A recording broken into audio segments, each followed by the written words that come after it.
রোগ আছে, রোগী আছে, আবার হাত বাড়ালে ওষুধও আছে। আপনার বাড়ির কাছে আপনি পাবেন একটি গাছ, যে গাছটির নাম হচ্ছে উলট কম্বল। এই গাছটি সাধারণত 8 থেকে 10 ফুট উঁচু হয়, বেশি ঝোড়ঝাপ হয় না, বাগানে লাগানো যায়, তার বীজ মাটিতে পড়ে চারা হয়। গাছ বেশি মোটা হয় না। গাছগুলি অনেকটা এরেন্ড বা ভ্যারেন্ডার গাছের মতো, কাঠের মতো নরম। গাছের ছালে আঁশ আছে। কোন কোন স্টেটে আঁশের জন্য ব্যবসায়িক ভিত্তিতে চাষ হয়। গাছের গঠনটা অনেকটা স্থলপদ্মের মতো, এর পাতার গঠনও কতকটা সেই ধরনের। গাছ যখন ফুল ফোটে, ডালের ডগায় পাতাগুলো আকারে বাসকের মতো দেখতে হয়। ফুলের রং গাঢ় লাল কালো মিশানো, যাকে বলা হয় মেরুন রং, এবং তার গঠন বৈচিত্র্য ভিন্ন ধরনের। মনে হয় প্রজাপতি উড়ে এসে বসেছে। বীজকোষ কাঁচা অবস্থায় সবুজ, পাকলে ছাই রঙের বা ধূসর রঙের হয়, আর ওটা ফেটে গেলে বীজের আধারটি, তার আকার অনেকটা কলকাটা ছোট বটির মতো। ভিতরে কালো চিলের মতো পংক্তি করে সাজানো বহু বীজ, সেগুলো আবার লোম আছে। এশিয়ার গরম অঞ্চলে এই ধরনের এই প্রকারে 2-3 প্রজাতি উলট কম্বল গাছ পাওয়া যায়। এর বোটানিক্যাল নাম হচ্ছে অ্যাব্রোমা আগস্টা। সংস্কৃতে এর নাম হচ্ছে পিঁপড়ি। বাংলায় আমরা যাকে বলি উলট কম্বল। উলট পালট করে সাজানো বলে, বীজগুলো উলট পালট করে সাজানো বলে এর নাম হচ্ছে উলট কম্বল। কম্বলের মতো উলট পালট করে সাজানো। ইংরেজির নাম হচ্ছে ডেভিল কটন। এটা স্টারকুরিয়েসি জাতীয় গাছ। বাংলাদেশে, বিশেষত ভারতের গরম অঞ্চলে, যেমন উত্তরপ্রদেশ হইতে সিকিম পর্যন্ত, এই সমস্ত জায়গায় এই গাছগুলো পাওয়া যায়। উলট কম্বল সাধারণত বাধক বেদনার উৎকৃষ্ট ওষুধ বলে গ্রাম অঞ্চলে পরিচিত। সেজন্য অনেকে বাড়িতে এই গাছ খুব যত্ন করে লাগানো হয়। ঋতুকালে পূর্ব হইতেই ইয়ার মূলের ছাল গোলমরিচ সব বাটিয়া সেবন করিয়ার বিধি আছে। ইহা মেনস্ট্রুয়েশন নিবারণ ও রজস্রাব বৃদ্ধি করে।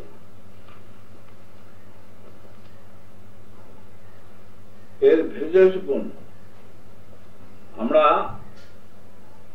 হোমিওপ্যাথিতে ড্রাগ প্রবিং করে আমরা যে ভেষজ গুণগুলো লক্ষ্য করা গেছে, সেটা হচ্ছে রোগী অত্যন্ত কোপন ও উত্তেজিত প্রবণ রোগ, খিটখিটে মেজাজ, মস্তিষ্কে দুর্বলতা, মাথার মধ্যে অশান্তি বোধ, কঠিন শ্রম করতে সমর্থ হয় না, মাথায় কখনো বা খালি খালি বোধ করে, কখনো বা ভার ও অস্বস্তিকর বোধ করে।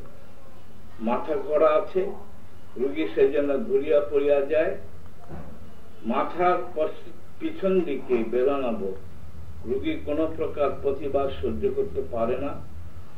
অনিদ্রা আছে, চোখে শ্রান্তি বোধ আছে, সর্বদা চোখ বন্ধ করে থাকতে ভালোবাসে, কান গব করে এবং কানে কম শোনে। জিহ্বা হচ্ছে শুষ্ক এবং পরিষ্কার। মুখের ভিতর শুষ্কতা বোধ হয়, অত্যন্ত পিপাসা থাকে, অধিক পরিমাণ ঠান্ডা জল পান করার ইচ্ছে থাকে, অধিক পরিমাণে জল পান করলেও পিপাসা দূর হয় না। অ্যাব্রোমাগাস্ট রোগীর বাক্য অর্থাৎ কথা দুর্বল ও অস্পষ্ট হয়ে যায়, অর্থাৎ কথা বলতে কষ্ট হয়। সমগ্র মুখের ভিতর অত্যন্ত শুষ্ক, কিন্তু সেই শুষ্কতা শেষ এখানে না, এখানে শেষ নয়। শুষ্কতা নিম্ন দিকে অবতরণ করে। গলার মধ্যেও শুষ্কতা থাকে, গলার মধ্যে এত শুষ্ক যে কিছু খাইতেও কষ্ট হয়। জল বা অন্য কোনো তরল দ্রব্য পানে সাময়িক উপশম হয়। শুষ্কতার লক্ষণে আমরা নাস মস্কেটা ও পালসিটার সঙ্গে তুলনা করা যায়। নাস মস্কেটা জিহ্বা এবং গলার মধ্যে অত্যন্ত শুষ্ক থাকে, এতে তুলার মতো লালাস্রাব, কিন্তু পিপাসার লক্ষণ বিপরীত, অর্থাৎ ইয়াতে আদৌ পিপাসা নাই এবং নিদ্রালু এবং রোগীর ঘুম ঘুম ভাব আছে। পালসিডিয়া রোগীতে শুষ্কতা আছে কিন্তু পিপাসা নাই। নাক মস্কেটার নাই নিদ্রালুতা বা ড্রাউজিনেসও নাই। ক্ষুধা অস্বাভাবিক, কিছুতেই উহা নিবৃত্তি হয় না, আহারের পরক্ষণে আবার ক্ষুধা লাগে। সিনাতে এইরূপ অস্বাভাবিক বা রাক্ষসী ক্ষুধা আছে, কিন্তু সিনা কৃমি রোগগ্রস্ত শিশুদের পক্ষে উপযোগী। অতিরিক্ত মিষ্টি খাইতে চায়। আয়োডিনের ক্ষুধা এইরকম, রোগী খায়ও অনেকটা করিয়া, কিন্তু দিন দিন শুকাইতে থাকে। শিশুদের মেরামাস রোগের উপযোগী। ক্ষুধা যেন সর্বদা লাগিয়ে থাকে, সেজন্য বারবার খাইতে চায়। খাইবার সময়ও তার পরে ভালো থাকে। শক্ত ডেলা বাঁধা মলযুক্ত কোষ্ঠবদ্ধ। কনস্টিপেশনটা হচ্ছে ডেলা বাঁধা, অর্থাৎ নটি হার্ড অ্যান্ড নটি স্টুল। প্রতিবার বহু পরিমাণে প্রস্রাব হয়, দিন রাত্রিতে এরূপ অনেকবার হয়। মূত্র ত্যাগের পরে অত্যন্ত পিপাসা হয়। আষ্টে গন্ধ বিশিষ্ট কিন্তু পরিষ্কার বর্ণযুক্ত মূত্র। উচ্চ আপেক্ষিক গুরুত্ব বিশিষ্ট মূত্র, ইয়াতে শর্করা বিদ্যমানতা থাকে। রাত্রিকালে বহুবার মূত্র ত্যাগ করে, মূত্র ধারণে অক্ষমতা। উদ্বেগ সহ হৃৎপিণ্ডের দুর্বলতা থাকে। হৃদপ্রদেশে হার্ট রিজনে বা কার্ডিয়াক রিজনে ভয়ানক অস্বস্তি বোধ হয়। হার্ট প্যালপিটেশন থাকে, হৃদস্পন্দন সঞ্চার মুভমেন্টে তার বৃদ্ধি হয়। স্ত্রীলোকগণের অনিয়মিত ঋতু যথাসময়ে পূর্বে প্রকাশ পায়। অল্প দিন অথবা ক্ষেত্র বিশেষ বহুদিন ধরিয়া থাকে। মেন্স সময়ে অথবা উহার 2-1 দিন পূর্ব হইতে তলপেটে সুর বেদনা হয়, কলির পেন হয়। কালো চাপ চাপ রক্ত ভাঙে, মাথা ঘোরা ইত্যাদি আনুষঙ্গিক উপসর্গ থাকে। কখনো কখনো হিস্টেরিয়ার ন্যায় আক্ষেপও দেখা যায়। এক্সট্রিমিটিস, অঙ্গ প্রত্যঙ্গগুলো, ঘাড় ও শিরদাঁড়ায় দুর্বলতা, পৃষ্ঠদেশে ঘিনঘিনে বেদনা, নিম্ন প্রত্যঙ্গে দুর্বলতা, উপর এবং নিম্ন প্রত্যঙ্গে শিষ্ণতা, কুস্কির কাঠিন্য সহ কিডনির বেদনা। স্কিন, চর্মের শুষ্কতা, চুলকানি, জ্বালা, রাত্রিতে ঘুমের ব্যাঘাত হয়। ছোট ছোট ব্রণ হয়, গ্রীষ্মকালে বাড়ে, কার্বাঙ্কল হয়। স্লিপ, নিদ্রা ব্যতীত ড্রাউজিনেস, তন্দ্রা, অনিদ্রা, ঘন ঘন প্রস্রাবের বেগ, সেজন্য নিদ্রায় ব্যাঘাত ঘটে। শেষ রাতে কতকটা নিদ্রা হয়। ঠান্ডা বাতাসে সন্ধ্যা এবং রাত্রিকালে কাশি বৃদ্ধি হয়। কাশিবার সময় বুকে বেদনা বোধ হয়, সেজন্য বুক চাপিয়া ধরিতে হয়। মধুমেহ বা ডায়াবেটিস, মেলিটাস অ্যান্ড ডায়াবেটিস ক্ষেত্রে আমরা উলট কম্বল বা অ্যাব্রোমা অ্যাগাস্টা, উলট কম্বল থেকে তৈরি যে হোমিওপ্যাথিক ওষুধ, সেই ওষুধ অ্যাব্রোমা অ্যাগাস্টা দিতে পারি। অধিক পরিমাণে শর্করাযুক্ত এবং অত্যাধিক আপেক্ষিক গুরুত্ব বিশিষ্ট মধুমেহ এরা যেরূপ উপকারী, বহু পরিমাণ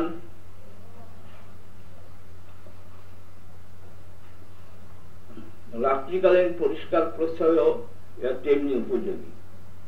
অত্যাধিক পিপাসা থাকে, অনিদ্রা থাকে, অবসন্নতা আছে, মানসিক এবং শারীরিক পরিশ্রম করতে একান্ত অনিচ্ছা। আমরা ইউরেনাইট নাইটে ফসফরিক অ্যাসিড, সিজিয়াম, জাম্বো প্রভৃতি ওষুধের সঙ্গে সমকক্ষ এবং এই সমস্ত ওষুধ প্রয়োগ যে স্থলে উপকার পাওয়া যায় না, সেখানে অ্যাব্রোমা অ্যাগাস্টা আমাদের ভালো ফল দান করে। অসারে মূত্রত্যাগ ও মূত্রধারণ অক্ষমতা এটা একটা বিশেষ উপযোগী। মধুমেহ এবং বহুমূত্র, মধুমেহ এবং বহুমূত্র রোগীতে মুখ সর্বদা শুষ্ক থাকে এবং পুনঃ পুনঃ ঠান্ডা জল পানের জন্য ইচ্ছা হয়।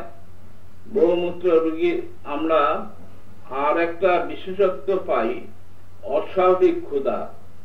পেট ভরিয়া খাইবার অল্পক্ষণ পরে আবার রোগীর ক্ষুধা পায় এবং সে খাইতেও পারে, বরঞ্চ সে সময় কিছু খাইতে না পাইলে অবসন্নতা বোধ করে। অতিরিক্ত আহারের জন্য তাহার অজীর্ণ লক্ষণ প্রকাশ পায়। অতিরিক্ত খাওয়ার পরে তার অজীর্ণ প্রকাশ পায় না এবং সর্বপ্রকার খাদ্যে তার রুচি দেখা যায়। ব্রঙ্কাইটিস এবং নিউমোনিয়া বা ব্রঙ্কোনিউমোনিয়া, এই ব্রঙ্কাইটিস এবং ব্রঙ্কোনিউমোনিয়ার ক্ষেত্রে অ্যাব্রোমা অ্যাগাস্টা ভালো কাজ করে। কাশিতে বক্ষে এবং পার্শ্বে বেদনা, হাত দিয়া চাপিয়া ধরিতে হয়। সন্ধ্যাকালে এবং রাত্রিতে কাশি বৃদ্ধি হয়। শ্বাস প্রশ্বাস দ্রুত, গায়ের রং সাদা অথবা ঈষৎ হলুদ রঙের, পিপাসা প্রবল, শক্ত ডেলা বাঁধা মল, ব্রাইনিয়ার পরিবর্তে অথবা ব্রাইনিয়া প্রয়োগ করিয়া উপশম না হলে আমরা সেক্ষেত্রে অ্যাব্রোমা অ্যাগাস্টার কথা চিন্তা করতে পারি। কার্বাঙ্কলে অ্যাব্রোমা অ্যাগাস্টা খুব ভালো কাজ দেয়। ডায়াবেটিস থেকে জাত কার্বাঙ্কল, অর্থাৎ যাদের ডায়াবেটিস আছে তাদের যদি কার্বাঙ্কল হয়, উহাতে সহজে পুঁজ হয় না, অত্যন্ত বেদনাযুক্ত হয়। ডায়াবেটিস জাত এই প্রকারে কার্বাঙ্কলে এবং অন্যান্য ক্ষতে অ্যাব্রোমা অ্যাগাস্টা বিশেষ উপযোগী। স্ত্রীলোকদের রজনাশ অর্থাৎ সাপ্রেশন অফ মেনস্ট্রুয়েশন, কষ্টরজক অর্থাৎ ডিসমেনোরিয়া, বাধক বেদনা এবং ঋতু সম্বন্ধীয় অন্যান্য গোলযোগে ইহা বিশেষ উপযোগী। এর লক্ষণাদি ভেষজ